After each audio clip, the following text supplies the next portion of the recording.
con la doctora María Laura Saladino, médica neuróloga del Instituto de Neurociencias Restaurativas. Doctora Saladino, ¿qué tal? ¿Cómo le va? Rusa lo saluda, ¿cómo anda? Hola, muy buenas tardes. Doctora, ayer se conmemoró el Día Mundial del Cerebro y conocimos un dato que sorprendió. Casi la mitad de la humanidad sufre alguna patología neurológica. Es decir, para entender un poquito mejor, ¿cuáles serían estas patologías? Y allí entra, creo yo, supongo, las migrañas. Sí, es cierto, casi un 50% de la población mundial tiene problemas neurológicos. ¿Qué pasa? Eh, Dentro de las patologías neurológicas, eh, existen muchas enfermedades neurológicas que son variadas, patologías desde el desarrollo, patologías degenerativas, patologías infecciosas, y tal como usted bien dice, una de ellas es la migraña. La migraña tiene una altísima prevalencia en la población general, porque afecta no solamente por la alta población, sino también la calidad de vida, cómo impacta sobre la calidad de vida de las personas. Afecta predominantemente a mujeres en edad, son mujeres jóvenes en su plena capacidad laboral, estudiantes que tienen que dejar de trabajar, incapacidad laboral, no pueden estudiar por la incapacidad que provoca la migraña. Claro. Ahora, doctora, el COVID, creo yo, fue una bisagra en esa tendencia, lo pregunto. El COVID ha dejado una cantidad de secuelas neurológicas. Estamos viendo hoy una gran cantidad de patologías y vamos a seguir viendo aún cantidad de secuelas. Todavía nos estamos encontrando, nosotros al principio se descreía un poco ¿se acuerda que se hablaba del long COVID? Sí. El COVID a largo plazo, bueno, la niebla mental. Hoy se ve que hay enfermedades neurológicas, porque no son solamente las enfermedades que comprometen el cerebro, ¿sí? El sistema nervioso, hablamos del sistema nervioso, porque afectan al cerebro, pero también afectan a la médula y afectan a los nervios periféricos. Hay algunas enfermedades como las neuropatías o las radiculopatías que el COVID provocó enfermedades de nervios periféricos. Entonces se empezaron a ver pacientes, personas, que empezaron a tener problemas en su marcha, problemas en los miembros superiores, y todo esto fue a raíz del COVID. Más allá también de los deterioros cognitivos, que a veces se sospechaba una persona que decía, tiene un principio de Alzheimer. El principio de Alzheimer no existe, ¿es o no es un Alzheimer? Claro. Quizás empezaban con un deterioro cognitivo.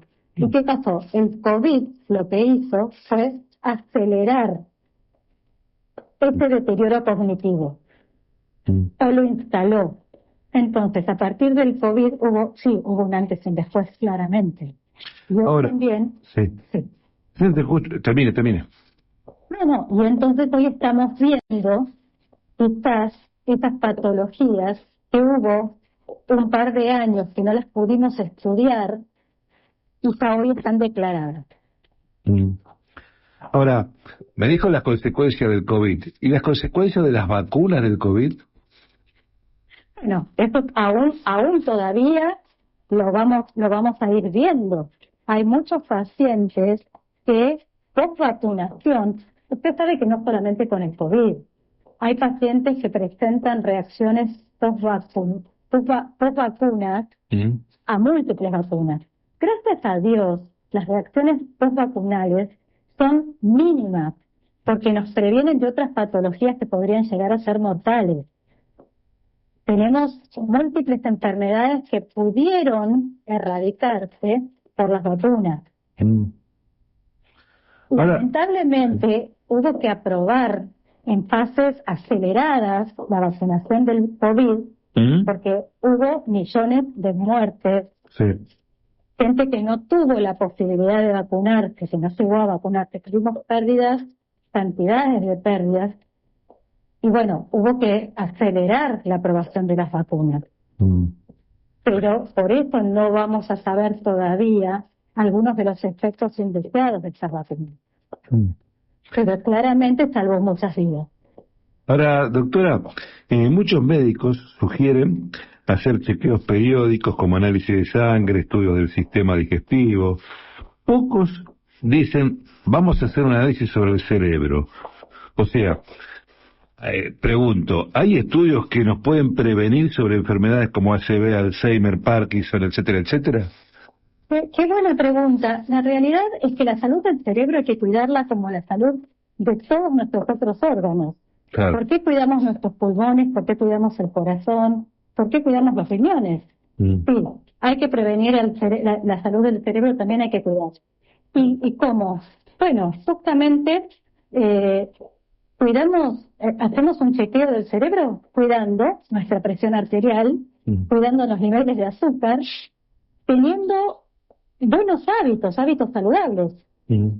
Entonces, si uno va al médico y el médico hace un interrogatorio correcto y le pide todos estos análisis de sangre, sabiendo cómo tenemos los niveles de azúcar, de colesterol, cómo tenemos la presión arterial, sabiendo si bebemos una cantidad adecuada de agua, que no consumimos alcohol, no consumimos drogas, no fumamos, hacemos una adecuada actividad física y además hacemos actividad cognitiva, vamos a saber que tenemos un cerebro saludable.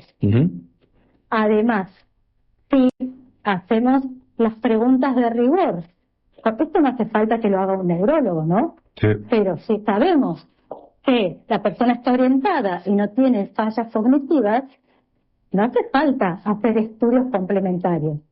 Ahora, si un médico general empieza a detectar, o la familia sospecha que empieza a haber algunas fallas específicas de memoria, bueno, hay que hacer algunos estudios complementarios. Pero el cerebro hay que cuidarlo como hay que cuidar todos los otros órganos. Seguro. ¿El uso de las redes y las pantallas afecta a las neuronas?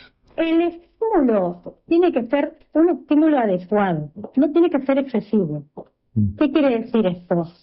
El exceso, todos los excesos son malos, sí. Pero si solo uso para estimular, por ejemplo, con actividades que sean recreativas en el buen sentido, como por ejemplo actividades cognitivas, juegos de memoria, palabras cruzadas, rompecabezas, juegos con números, son muy buenos para el cerebro.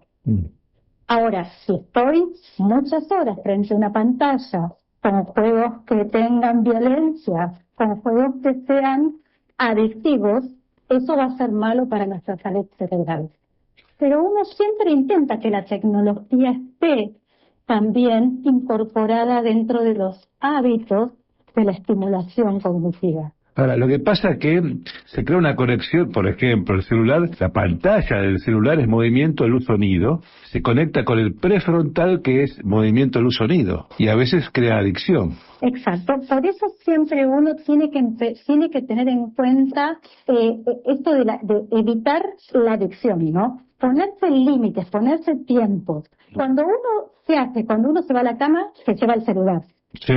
Bueno. Sí. Hay que poner esto de los hábitos saludables.